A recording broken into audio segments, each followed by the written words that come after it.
Donc je suis avec Zelmar des Petits Totems à Fontenay-sous-Bois. Salut Zelmar. Bonsoir. Donc Zelmar, tu es parti sur une initiative, les Petits Totems du son. Tu proposes des ateliers créatifs et d'initiation à musicale. Comment elle est venue cette idée ? Du coup, c'est vrai que là, on a organisé plusieurs événements à Fontenay-sous-Bois, notamment des rues aux enfants, où on invitait des associations de toute l'Île-de-France. Et du coup, on a eu avec Maxime de l'établi de Papy, qui nous avait fait l'honneur à l'époque de venir. Et il avait invité du coup les ferrailleurs du son. Donc l'association qu'on a rencontrée sur cette journée-là.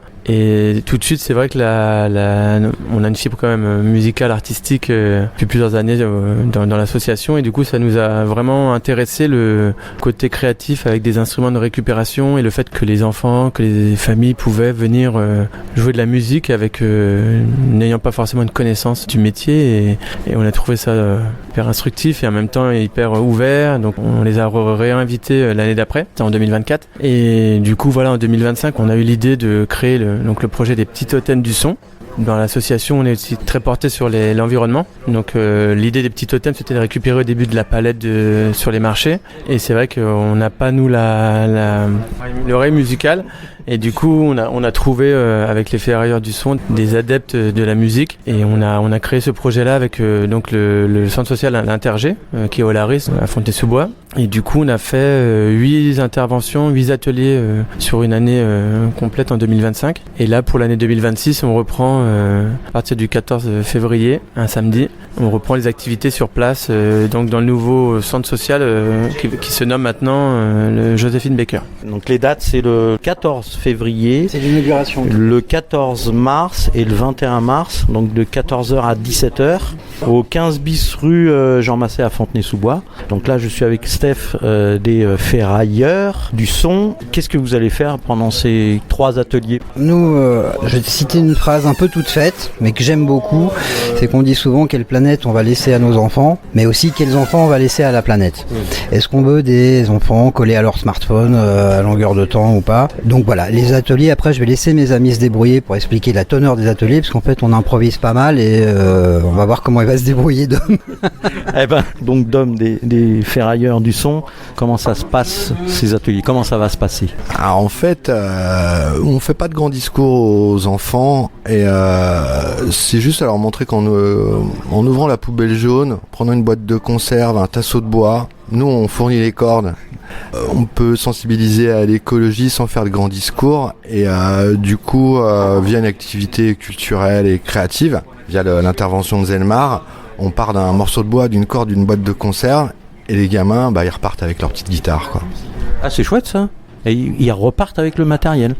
Ouais tout à fait, ouais. Ça devient des petits ferrailleurs. Après, et ferrailleurs, musiciens, donc ça, à partir de 4 ans, c'est possible. Oui, parce qu'on intervient dans les écoles maternelles aussi, ouais. En fait, on peut adapter le petit instrument à fabriquer en fonction de l'âge, quoi. Pour les plus âgés, on peut sortir le tournevis, la visseuse, voilà, quoi. Ok, alors comment on fait pour s'inscrire et participer à ces ateliers ? Du coup, pour le samedi 14 février, le mieux c'est de venir directement sur place à Joséphine Baker, le centre social, à partir de 14h. On sera nous avec tous les outils, les instruments prêts à recevoir le public. C'est une journée porte ouverte. Et si on est parent, on peut aussi participer un peu ou pas ? Il faut même, c'est mieux. C'est mieux. L'idée c'est ça, c'est un enfant, un papa, une maman, un tonton. Mais oui, en famille, toute génération confondue, oui, c'est l'idée. Ouais, on fait les instruments en famille, puis après on en joue à la maison. Exactement. Voilà, donc l'intérêt de partager en famille. Et donc toi, Dom, tu préfères créer quel instrument ? Oh, j'adore tout, je suis percussionniste, guitariste et figure-toi que je me suis mis à la flûte. Alors, j'ai pas spécialement de préférence. Et puis on varie les plaisirs. On a plusieurs cordes à notre guitare. Moi, en ce moment, j'aime bien fabriquer des flûtes, des instruments à vent. Ouais. Comment on fait ça ? Avec quoi on fait ça ? Quel matériel on récupère pour faire une flûte ? Ça peut être donc les chutes de PVC fonctionnent très bien. Les tuyaux d'écoulement d'eau, les goulottes électriques. Avec un ballon de baudruche, figure-toi une petite cuillère, on peut faire quelque chose de formidable. Ouais. faut être aussi un peu inventif, ingénieux. Ah, écoute, on a pas mal repiqué sur les tutos quand même. D'ailleurs, tiens, je fais un petit coucou à Fils de Flûte, qui nous a beaucoup inspiré. D'accord, donc ça se retrouve assez facilement. Oui, les noms que je donne. Nicolas Bras, Fils de Flûte, sur les instruments avant, ouais, ils nous ont beaucoup inspiré. Ouais. Qui participe un peu au financement de ça, Zelmar ? Du coup, on est soutenu forcément par la ville de Fontenay-sous-Bois. On a aussi une partie d'aide aussi des bailleurs aussi sociaux du quartier. On a aussi le centre Joséphine Baker, évidemment, qui nous soutient dans ces projets. On a aussi eu l'année dernière une aide du Fonds de développement de la vie associative pour les projets innovants. Donc voilà, grâce à tous ces partenaires, on peut aujourd'hui proposer toutes ces activités gratuites, bien entendu. Oui, parce que on rappelle pas trop souvent, mais il y a des financements publics qui permettent justement aux gens d'accéder à ces activités, à ces matériaux. Et alors, les matériaux qui vont être utilisés dans les ateliers, c'est vous qui les récupérez ou c'est les gens qui viennent avec ?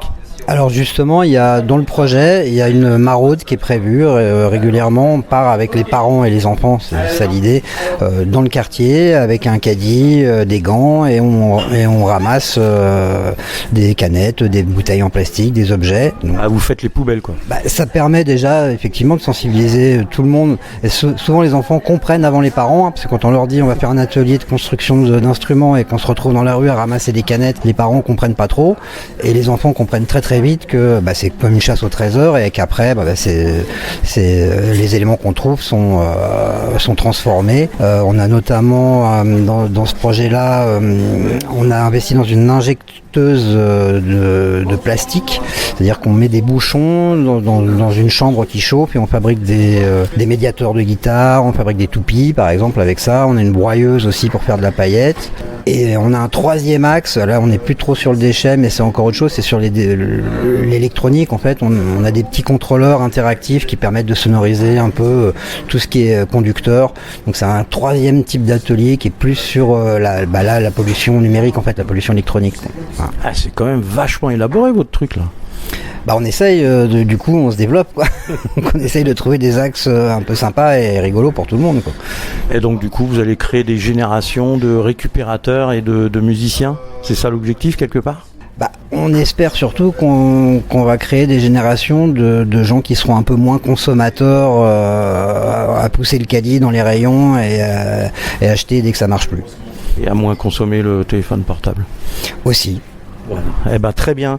Donc je le rappelle, les petits totems du son, c'est à Fontenay, donc le 14 février, le 14 mars et le 21 mars, au 15 bis rue Jean Masset, Fontenay-sous-Bois, pour des ateliers créatifs et d'initiation musicale. Donc c'est le centre social Joséphine Baker à Fontenay-sous-Bois.